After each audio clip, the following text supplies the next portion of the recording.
Hi everyone, Noah from GS Curated back with our fourth episode of Buyer Beware, where we show you what to look out for shopping online for native jewelry.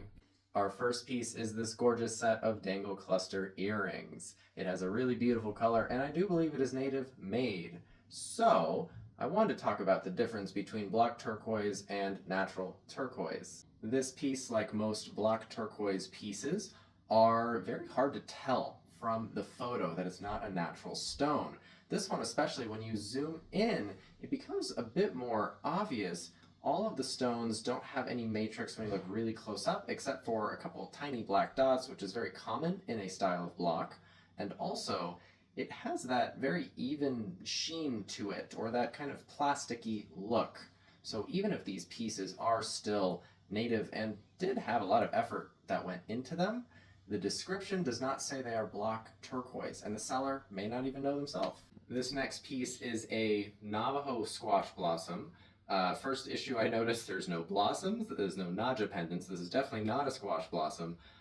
Also, if you look closer up, we did an example similar to this in our first video, but you can tell that these beads are machine made and they have vertical seams. That's very common with Mexican-made pieces that are meant to mimic the Navajo squash blossom.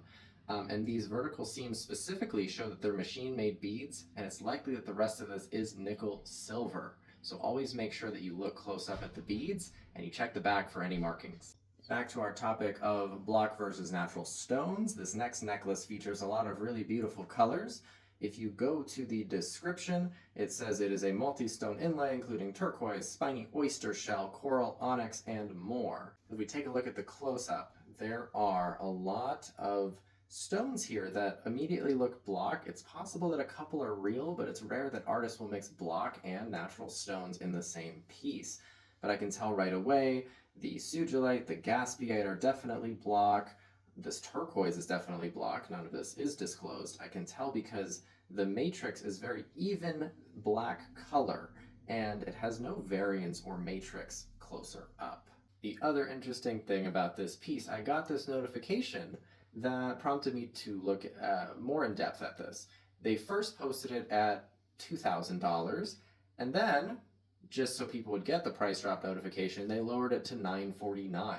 So that's a 52% discount. They're trying to trigger somebody to make a decision without thinking because, oh, it's $1,000 off. But these pieces, especially when you see a notification like that, should at least make you think twice and look more in depth. For our last example, this is a great reminder to read the full title. When I first look at this piece, I see Navajo sterling silver inlay collar. It is indeed a stunning piece with a Navajo price tag. However, when you go to the back or you read the full title, it says Mexico as well, and it's signed with a Mexico stamp. So which is it, Navajo or Mexico? It can't be both. Thanks so much for watching this episode of Buyer Beware. If you have any questions or comments, I'd love to discuss them below. Thanks so much for watching. We'll see you next time.